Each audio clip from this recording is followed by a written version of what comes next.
भूख और इजराइल की मार से परेशान गाजा से सामने आए इस वीडियो ने तहलका मचा दिया है।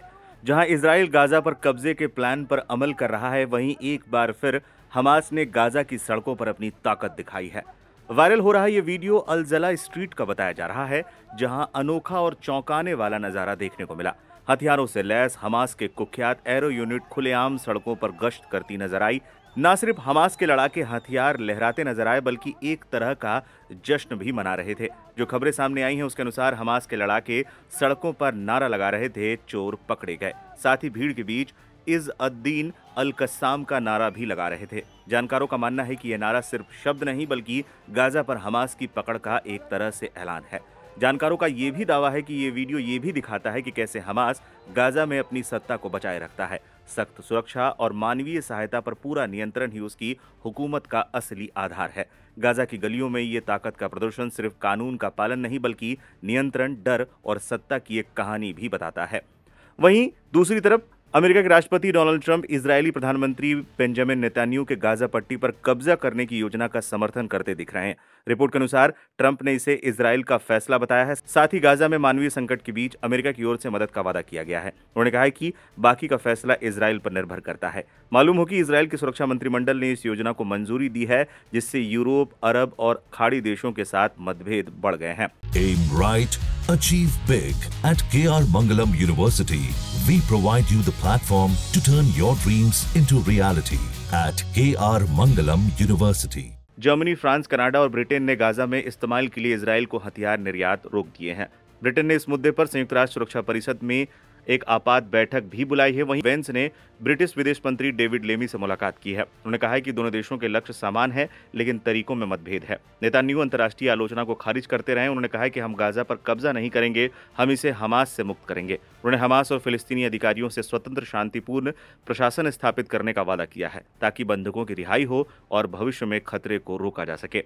जो भी हो, इतना तो साफ है कि इजराइल लगातार गाजा पर कब्जे के प्लान पर आगे बढ़ रहा है। वहीं हमास भी अपनी ताकत दिखाकर लगातार इजराइल को चुनौती दिए जा रहा है।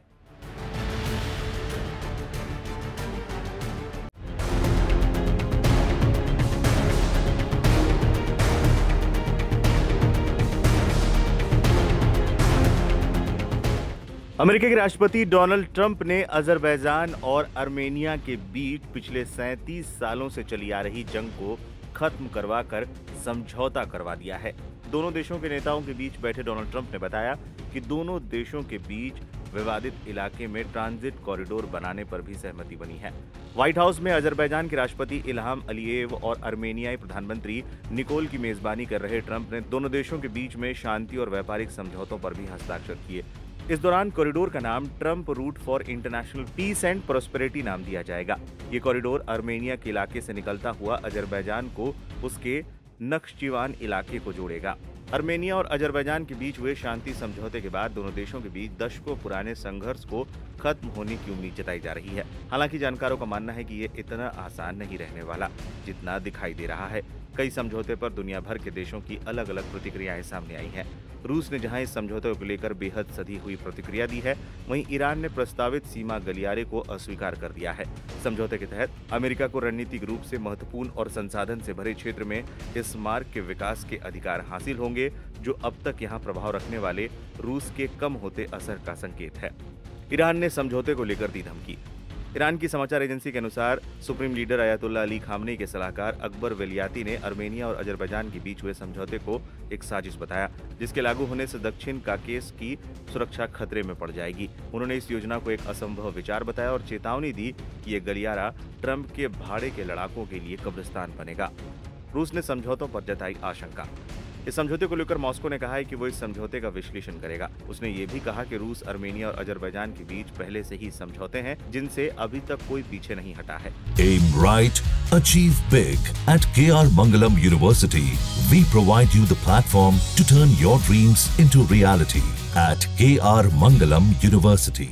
रूसी विदेश मंत्रालय की प्रवक्ता मारिया जखारोव ने कहा कि इस बात को नजरअंदाज नहीं किया जाना चाहिए कि ईरान के साथ आर्मेनिया की सीमा की सुरक्षा रूस ही करता है। भारत ने इसे महत्वपूर्ण उपलब्धि बताया। भारत ने अर्मेनिया अजरबैजान शांति समझौते को लेकर प्रतिक्रिया दी और इसे एक महत्वपूर्ण उपलब्धि बताया। सोशल मीडिया प्लेटफॉर्म एक्स पर भारतीय विदेश मंत्री ने लिखा, अर्मेनिया विदेश मंत्री से बात करके अच्छा लगा। वॉशिंगटन डीसी में हुई अर्मेनिया अजरबैजान शांति संधि पर उन्हें बधाई दी। ये संवाद और कूटनीति के लिए महत्वपूर्ण उपलब्धि है जिसका भारत समर्थन करता है। बता दें, शांति समझौते के दौरान अजरबैजान और अर्मेनिया दोनों देशों के नेताओं ने इस लंबी और खूनी जंग को खत्म करवाने का श्रेय राष्ट्रपति ट्रंप और उनकी टीम को दिया। इसके अलावा उन्होंने इजराइल, पाकिस्तान, कंबोडिया की लिस्ट में शामिल होते हुए अमेरिकी राष्ट्रपति के लिए शांति में नोबेल पुरस्कार की भी मांग की। इससे पहले ट्रंप ने सोशल मीडिया पर पोस्ट करके दोनों देशों के बीच शांति समझौते की बात दुनिया के सामने रखी थी। उन्होंने कहा था कि पिछले कई दशकों से कई नेताओं ने इस मुद्दे को हल करने की कोशिश की, लेकिन कोई भी सफल नहीं हुआ। हमारी टीम ने मिलकर दोनों देशों को शांति समझौते पर आने के लिए मना ही लिया।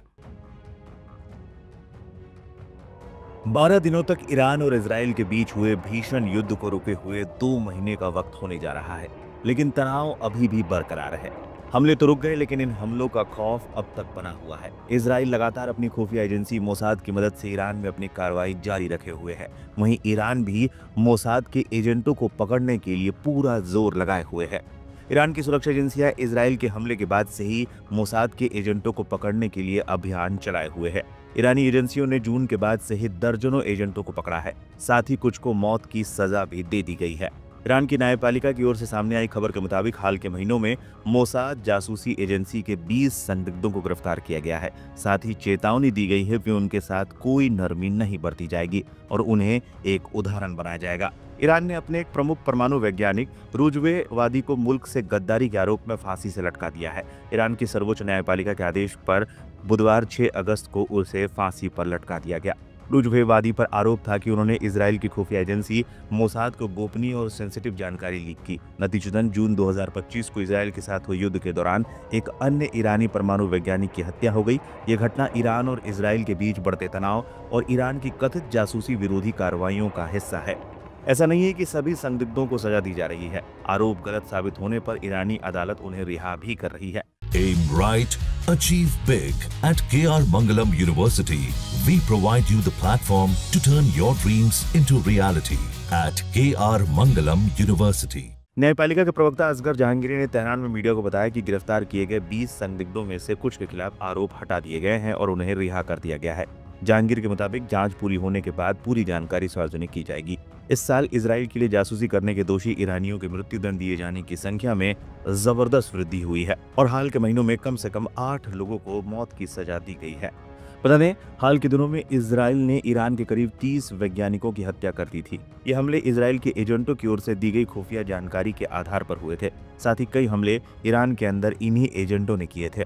बताते चलें, 13 जून को इजराइल ने ऑपरेशन राइजिंग लाइन के तहत ईरान के परमाणु और सैन्य ठिकानों पर हमले शुरू किए थे। इन हमलों में ईरान के कई शीर्ष कमांडरों और कम से कम 1 दर्जन परमाणु वैज्ञानिक मारे गए।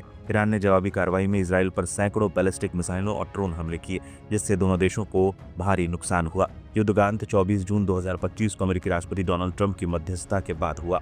युद्ध के बाद ईरान ने इजराइल के लिए जासूसी करने के संदेह में कई लोगों को गिरफ्तार किया और त्वरित सुनवाई की प्रक्रिया शुरू की। रुजवे वादी की फांसी इसी अभियान का हिस्सा है। ईरान ने दावा किया है कि इजराइल की मोसाद एजेंसी ने देश के भीतर एक व्यापक जासूसी नेटवर्क बना लिया है, जिसके कारण युद्ध के दौरान सटीक हमले संभव हो सके।